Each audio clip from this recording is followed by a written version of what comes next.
1 बजे 2 बजे राति हिँड्छन् ल डाकिरहेको थियो यार। तो गाइज अहिले बजिरहेको छ रातिको 2 र अहिले चिया खान हामी गइरहेको छु। राति 2 बजे कतै चिया पाउँछ कि पाउँदैन राजमा तपाईँ अहिले टाइम हेर्न सक्नुहुनुहुन्छ कति बजिरहेछ।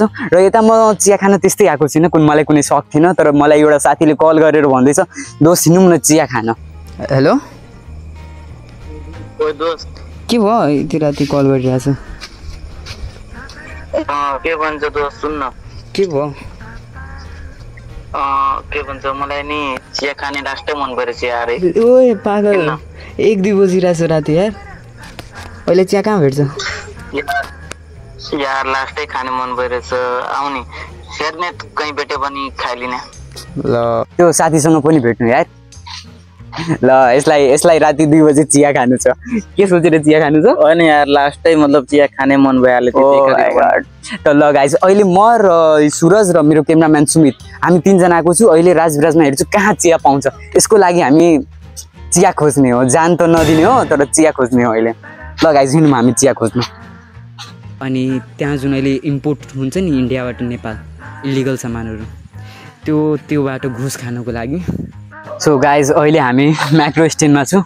यता त चियाहरूको पसल बन्द छ किनभने मेरो पसल आफै बन्द हुन्छ यति राति। र अहिले यता स्ट्रिट डगहरू मात्र छ। यो डगसँग सोधिरहेको छु चिया कहाँ पाइन्छ। बाबु यहाँ चिया कता पाइन्छ थाहा छ?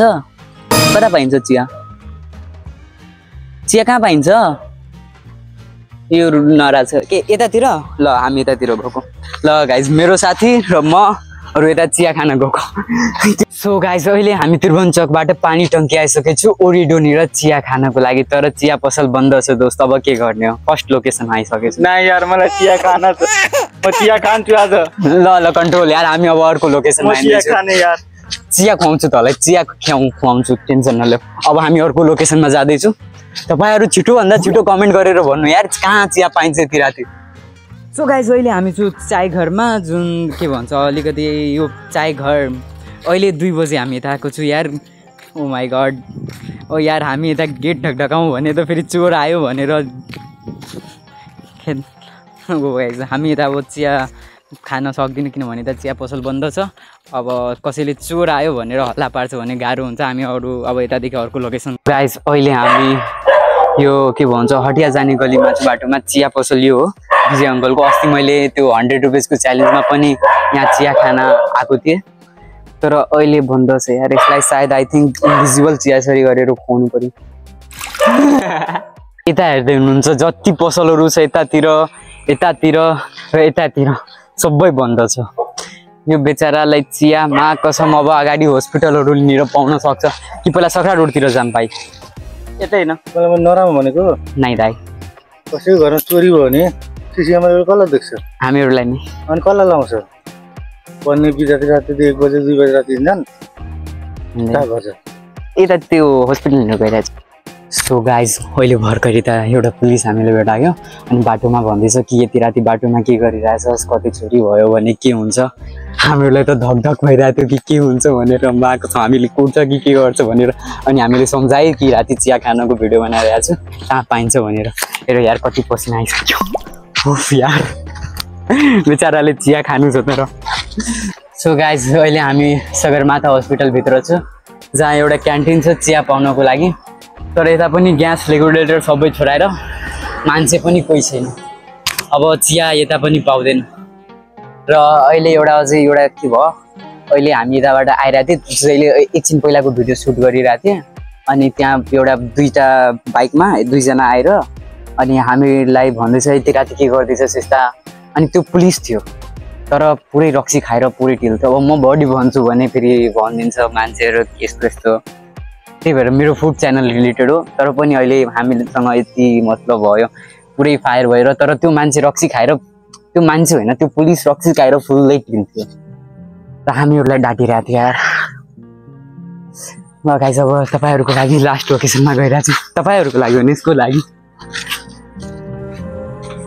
सो गाइस अहिले 2 बजी 2:30 बजिरहेछ। एउटा पसलमा चिया पाइरहेको थियो तर वहाँ एउटा त्यही पुलिस आयो जसको बारेमा हामी अहिले भर्खर कुरा गरेको थिएँ।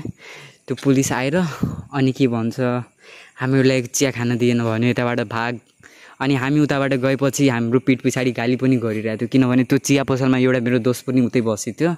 अनि हामी कल गरेर उसँग सोध्यो कि हामी आएपछि उता के भयो भनेर। अनि भन्यो के भनौँ यार, यस्तो गाली गरेछ, अब के भन्नु। त्यो केटाले मलाई भनेछ, तर के भन्छ अब भन्न त सक्दिनँ, तर अलिकति त्यसको क्लिप सुनाउन सक्छु। पुलिस कति गएछु हाम्रोहरूको बारेमा, छोडी ल मतलब और कति गलको मतलब गन्दा छ। र त्यहाँ त्यो पुलिसहरू किन बसिरहेको त्यो थाहा छ, जुन अहिले हामीलाई बाइकबाट 2 जना पुलिस आएर रोक्यो। उनीहरू त्यो के भन्छ, अहिले हाम्रो राजविराज कुनौली भन्दा धेरै नजिकै छ क्या। अनि त्यहाँ जुन अहिले इम्पोर्ट हुन्छ नि इन्डियाबाट नेपाल इलिगल सामानहरू, त्योबाट घुस खानुको लागि अहिले त्यो हामीहरूलाई यस्तो गरेको। के भनौँ यार, हामी लास्टै यस्तो भयो हामीहरूसँग। तर तपाईँहरू ट्राई नगर्नु होला यस्तोरी चिया खानको लागि बाहिर राति 2 बजीतिर कति चिया खान नजानु होला। राजविराजमा बस्नुहुन्छ भने त झन् नजानु होला, नत्र यताको पुलिसहरू के भनौँ यार, रक्सी खाएर। एउटा पुलिसले त हामीलाई सम्झायो पनि कि बाबु यस्तो चोरी हुन्छ, यो हुन्छ, यसरी गर्नु पर्दैन। अर्को एउटा के रुक्ने स्ट्यान्डनिर पनि एउटा पुलिसले हामीलाई भन्यो त्यहाँ चिया पाउँछ भनेर। तर त्यहाँ जाँदाखेरि 2टा सिभिल ड्रेसमा पुलिस थियो, पुरै रक्सी खाएर झ्याप्प। ल गाइज अब अहिले त चिया खान सक्दिनँ, तर बिहान हामीहरू चिया खुवाइरहेर आउँछौँ। सो गाइज राति त चिया यसलाई खुवाउन सकेन त्यो पुलिसहरूको कारणले, तर अहिले हामी यसलाई चिया खुवाइरहेको छु। र अब कस्तो लागिरहेछ? धेरै राम्रो, सुकुन मिल्यो। राति तर धेरै नराम्रो हामीसँग भयो। तपाईँहरू लाइक गर्नु, सब्सक्राइब गर्नु र सेयर गर्नु होला यो भिडियोलाई धेरैभन्दा धेरै। र नेक्स्ट च्यालेन्ज के को बारेमा गरौँ त्यो पनि कमेन्ट गर्नु मलाई।